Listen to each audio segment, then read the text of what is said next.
Hello বন্ধুরা, সবাই কেমন আছেন? আশা করছি সবাই ভালো আছেন, ভালো থাকবেন। বন্ধুরা, এখন তো কাঁঠালের সিজন। তো আজকে এই যে এখানে কাঁঠালের বীজ এক বাটি কেটে নিয়েছি। এই যে একটা বীজকে ভাগ করে নিয়েছি। এখানে পটলও কাটা হয়ে গেছে, আমার আলুও কাটা হয়ে গেছে। ওই কাঁঠালের বীজ দিয়ে আলু পটলের তরকারি করব। তো কীভাবে করছি সেটাই দেখবেন। তো ঠিক আছে, আমি এবারে রান্না ফিরে যাব। এবারে গ্যাসটা ধরিয়ে নিচ্ছি, কড়াইটাও বসিয়ে দিচ্ছি।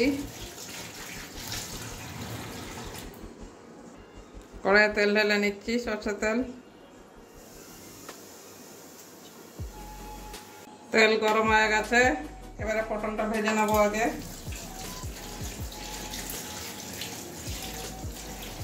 একটুখানি হলুদ দিয়ে দিচ্ছি, কারণ ছিটে যায় অনেকটা, ওই জন্য আমি আগে হলুদ দিয়ে দিই। আর পটলটা মাঝখানে চিরিয়ে দিয়েছি।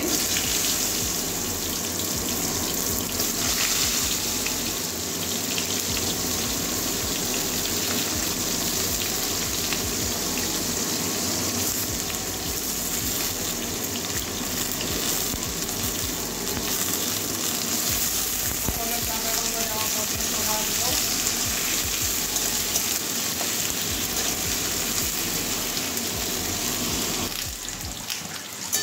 এই যে লাল লাল করে পটলটা ভেজে নিয়েছি, পটলটা ভাজা হয়ে গেছে, এবারে তুলে নেবো।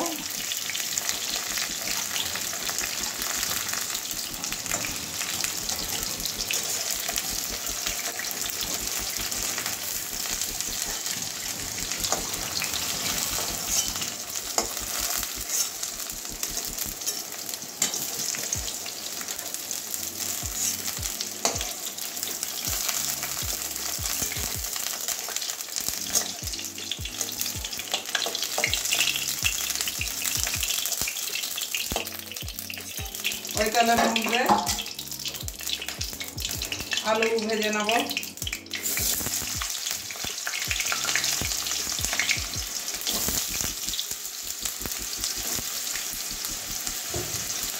আলু হালকা ভেজে নেব, কাঁচা গন্ধ যাওয়া পর্যন্ত।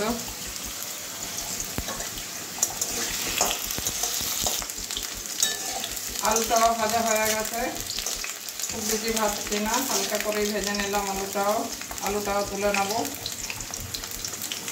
একসঙ্গেই তুলে রাখছি আলু আর পটল।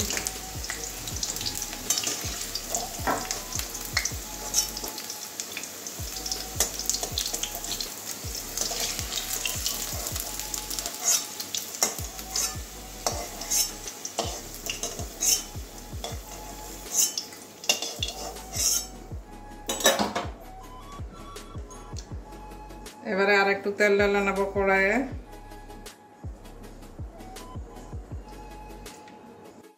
তেল গরম হয়ে গেছে, আবারও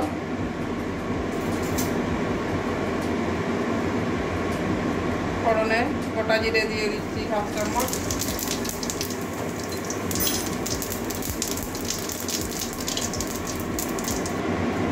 এবারে পেঁয়াজ দিয়ে দিচ্ছি, পেঁয়াজ বসে নিয়েছি, পেঁয়াজ বাটাগুলো দিয়ে দিচ্ছি।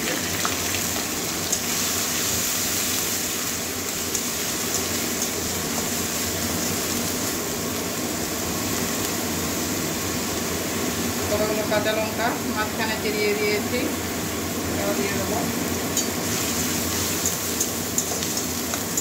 ভালো করে ভেজে নেবো, পেঁয়াজের কাঁচা গন্ধ যাওয়া পর্যন্ত। পেঁয়াজটা আমার ভাজা হয়ে গেছে।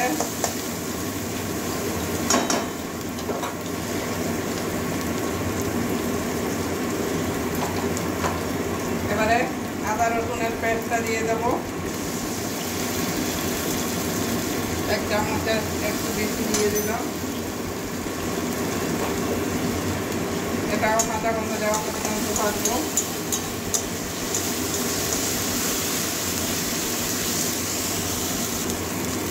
দুটো তেজপাতা দিয়ে দিচ্ছি।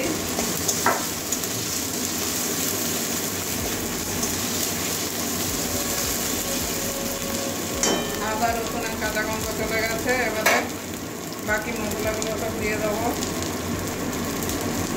জিরে গুঁড়ো দিচ্ছি 1 চামচ,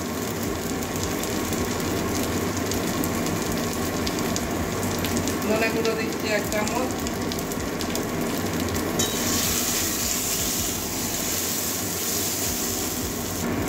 কাশ্মীরি লাল লঙ্কার গুঁড়ো দিয়ে দেবো 1 চামচ,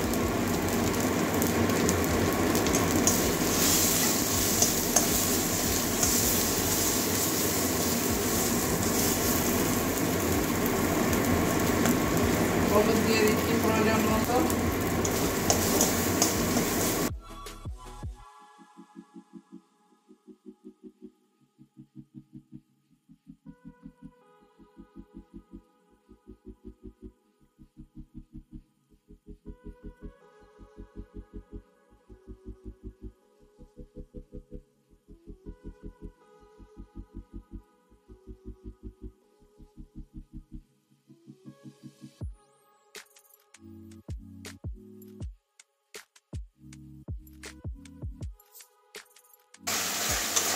এই যে মশলাটা আমার কষানো হয়ে গেছে, নুন দিয়ে দিচ্ছি প্রয়োজন মতো,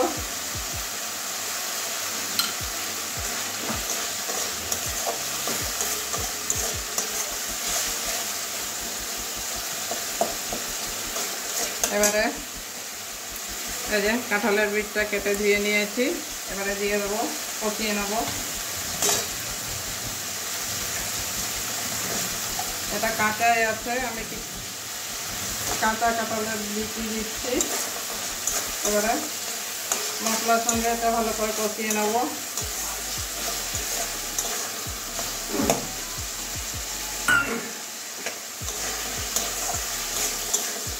2-3 মিনিট কষিয়ে নেবো ভালো করে, যেহেতু কাঁচা আছে আমার কাঁঠালের বীজটা, ওই জন্য কষিয়ে নিচ্ছি আগে। 2-3 মিনিট কষিয়ে নিয়েছি,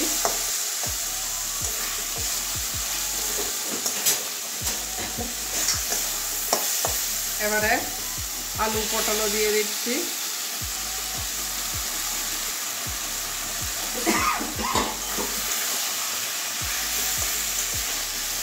আবারও সবগুলো একসঙ্গে কষিয়ে নেব।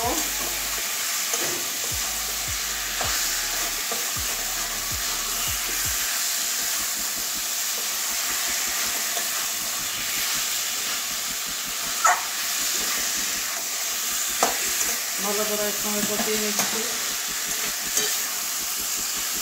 আবারও ভালো করে কষিয়ে নিয়েছি 2-3 মিনিট। এবারে এটাও জল ঢেলে দেবো। এবারে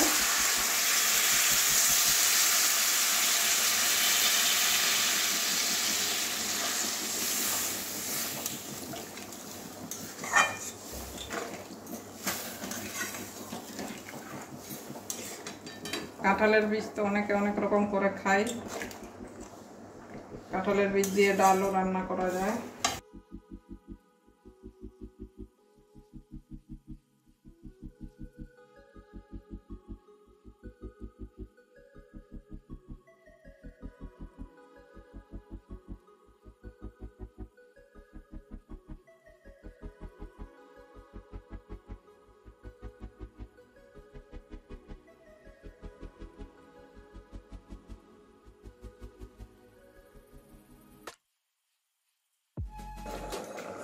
এবারে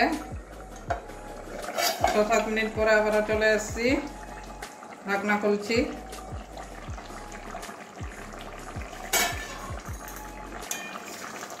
এখন আমার তরকারিটা হয়ে গেছে। ফার্স্টে কাঁঠালের বীজটাই দেখবো সিদ্ধ হয়েছে কিনা।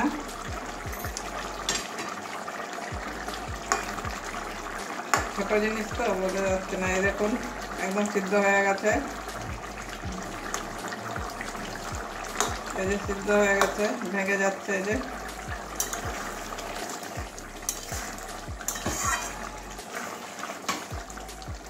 আলু সিদ্ধ হয়ে গেছে, এই যে পটল তো নরম জিনিস, পটল তো সিদ্ধ হবে।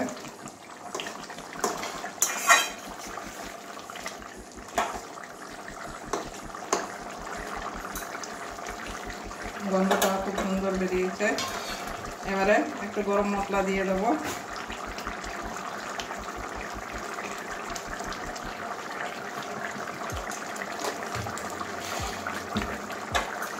ভালো করে মিশিয়ে নেব। ভালো করে মিশিয়ে নিয়েছি গরম মশলাটা। এবারে নামিয়ে একটা বাটির মধ্যে ঢেলে দেখাচ্ছি। বন্ধুরা দেখলেন কত কম সময়ের মধ্যে কাঁঠালের বীজ দিয়ে আলু পটল দিয়ে কাঁঠালের বীজ তরকারি করলাম। আর এই তরকারিটা আপনারা ভাত, রুটি, পরোটা, লুচি সব কিছুর সঙ্গে খেতে পারবেন। তো কেমন হয়েছে অবশ্যই কমেন্ট করবেন। এই দেখুন কত সুন্দর হয়েছে।